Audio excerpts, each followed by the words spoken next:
Continue करते हुए आगे बढ़ते हैं बेटा। आज का हमारा टॉपिक बहुत ही इंटरेस्टिंग है। सब जैसे कि आप देख रहे हैं हेडिंग, किन परिस्थितियों में युद्ध न्यायोचित है, यानी कि under what conditions is war justified, कि कैसे जो है सिचुएशंस होती हैं जिनमें हम ये कह सकते हैं युद्ध अच्छी बात होती है, युद्ध करना जरूरी है। ठीक है, जैसे कि अभी हम पूरा जो है हमने प्रीवियस जो हमारी वीडियोस हैं उसमें आपको ये बताया कि शांति का क्या अर्थ होता है, उसके बाद उसके तत्व क्या हैं, शांति स्थापित करने के साधन क्या हैं। इन सारी चीज़ों को पढ़ने से जो है बार बार हमें क्या पता लगा कि जो कहीं ना कहीं शांति क्या है विश्व के लिए ज़रूरी है। लेकिन उसके बाद अब हम इस टॉपिक के बारे में बात कर रहे हैं, तो यहाँ पर हम क्या जान पा रहे हैं, यहाँ पर हम क्या देख पा रहे हैं कि किन परिस्थितियों में युद्ध न्यायोचित है। यानी कि युद्ध तो कभी कभी होता ही रहता है, जैसे आप देखते रहते हैं कि आजकल जो है युद्ध चलता ही रहता है, कभी किसी कंट्री का कभी किसी कंट्री का। तो ऐसी स्थिति में ये जरूरी है कि युद्ध क्या होने चाहिए।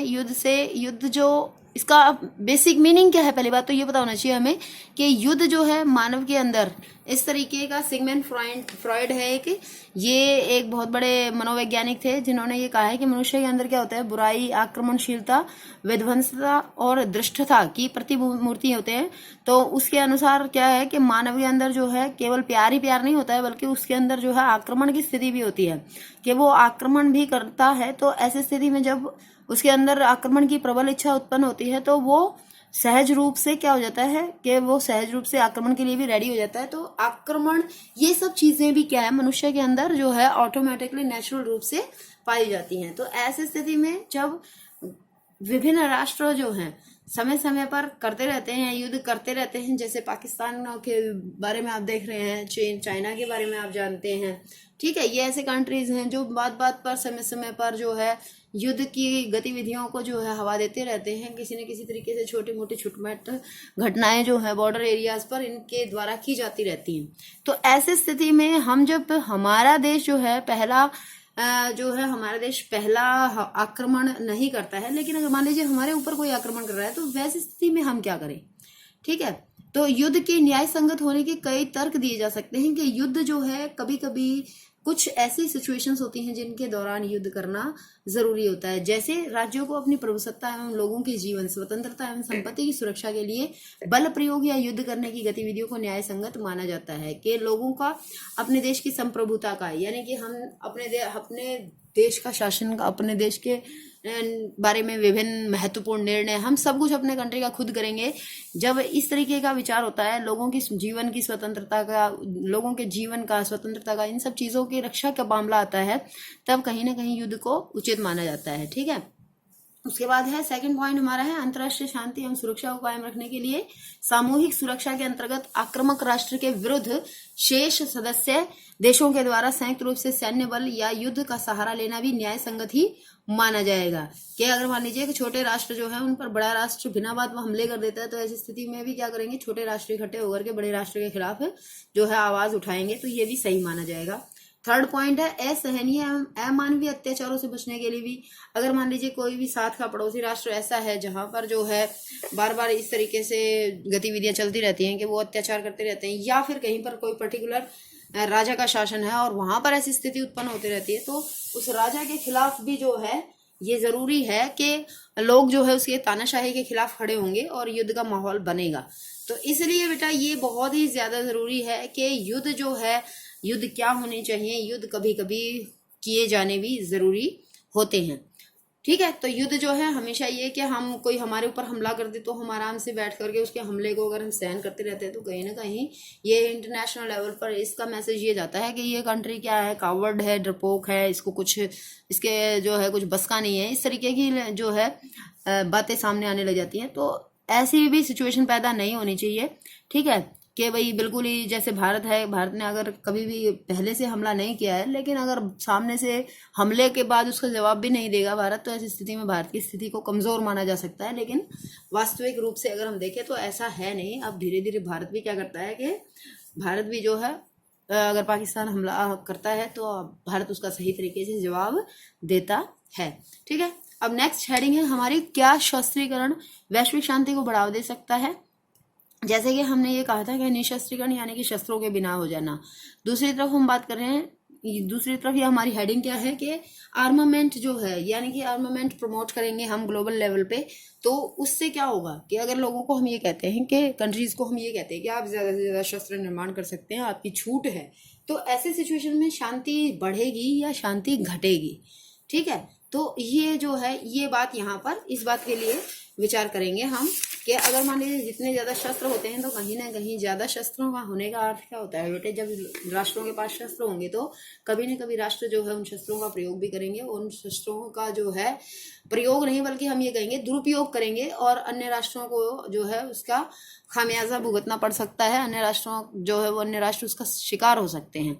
तो इस तरीके से जो है शस्त्रीकरण, हालांकि 99% तो यही कहा जाता है कि शस्त्रीकरण जो है वो युद्धों को ज्यादा बढ़ावा देते हैं, युद्धों को ही प्रोत्साहित करते हैं। ठीक है, तो इसके लिए देखो सबसे पहला पॉइंट है कि शस्त्रीकरण युद्ध की ओर ले जाता है। अगर मान लीजिए हम ये कह रहे हैं कि शस्त्रीकरण जो है वो अच्छी चीज है, तो अगर हम शस्त्रीकरण को अगर हम अच्छा मान रहे हैं तो ऐसी स्थिति में हमें किन किन बातों का खतरा हो सकता है कि सबसे पहला तो शस्त्रीकरण को अगर हम प्रोत्साहन देंगे तो इससे जो है निश्चित रूप से युद्ध की ओर हमारा विश्व जो है जाएगा, जिससे जो है अशांति अंत में फैलेगी। उसके बाद शस्त्रीकरण जो है वो सैन्यवाद को प्रोत्साहित करते हैं कि जितना ज्यादा हम शस्त्रों का प्रयोग कर रहे हैं तो हम इसका मतलब उतना ही ज्यादा जो है हम सैन्य ताकत को बढ़ाने के लिए प्रयास कर रहे हैं। और कभी ना कभी क्या होता है बेटा कि अगर थोड़ी सी भी सिचुएशन खराब हो किसी भी कंट्रीज की, मान लो आपस में थोड़ी सी भी सिचुएशन खराब होती है, कोई भी जो है कोई ऐसी सिचुएशन बन जाती है, ऐसी कंडीशन बन जाती है जहां पर जो है युद्ध या फिर बातचीत, दोनों में से एक चीज को अपनाना हो, तो अगर राष्ट्रों के पास जो है शस्त्र ही शस्त्र है, सेना ही सेना है, तो ऐसे में जो है वो बातचीत के रास्ते को पर जाने के बजाय वो पहले किस तरफ चला जाएगा, वो पहले युद्ध की तरफ बढ़ सकता है। ठीक है, तो युद्ध जो है शस्त्रीकरण होने से सैन्यवाद को प्रोत्साहन मिल सकता है और अशांति का कारण बन सकता है।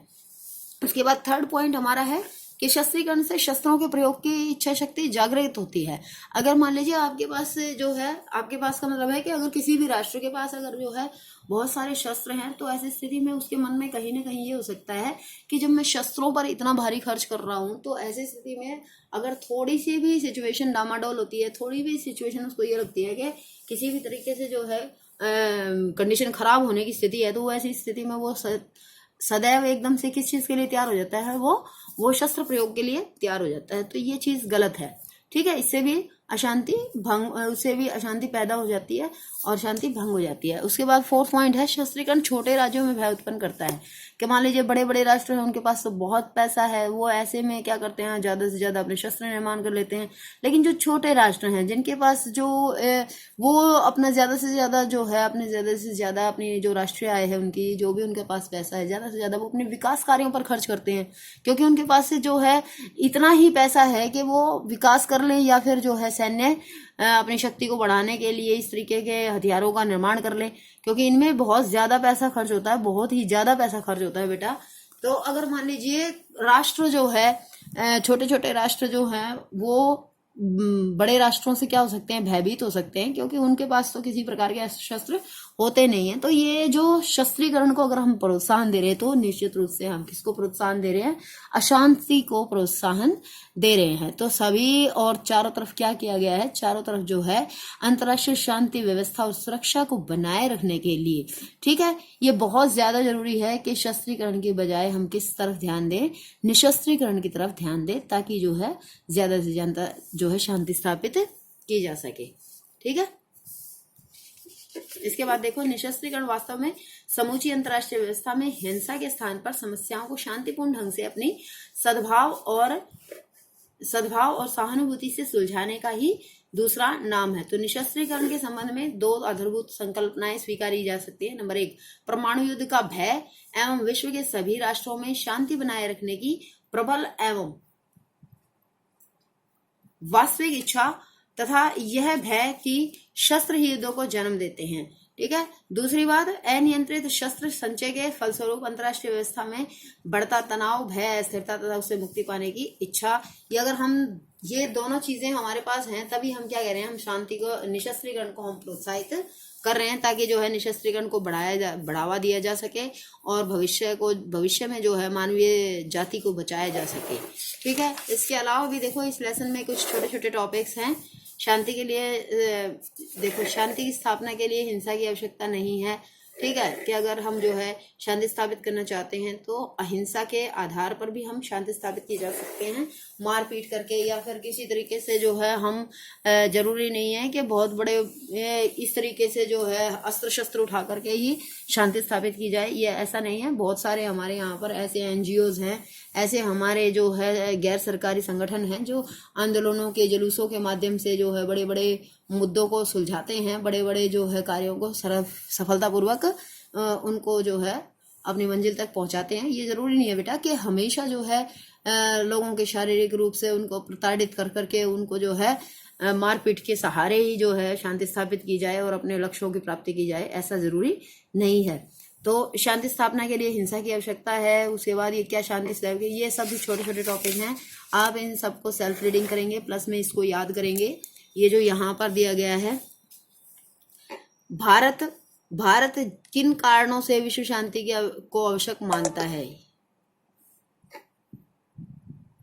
ठीक है, भारत किन कारणों से विश्व शांति को आवश्यक मानता है, ये याद करेंगे आप। इसके अलावा भारतीय विदेश नीति में विश्व शांति के सिद्धांत का व्यवहारिक पक्ष, ये याद करेंगे आप। बिल्कुल जो है ये आपको इजीली समझ में आ जाएगा। इस तरीके से ये हमारा लेसन खत्म होता है। इसमें आप देखो, सबसे पहले तो आप इसका सोल्ड पोर्शन कर लेंगे। ठीक है, इसके अलावा ये फिल इन द ब्लैंक्स इसके जो हैं वो वेरी इंपॉर्टेंट हैं, आप इसके फिल इन द ब्लैंक्स कर लेंगे।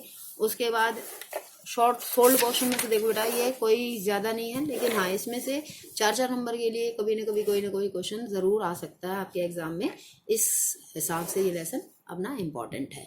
ठीक है, अगर आप बच्चों को कोई भी प्रॉब्लम है लेसन से रिलेटेड तो आप मुझसे पूछ सकते हैं।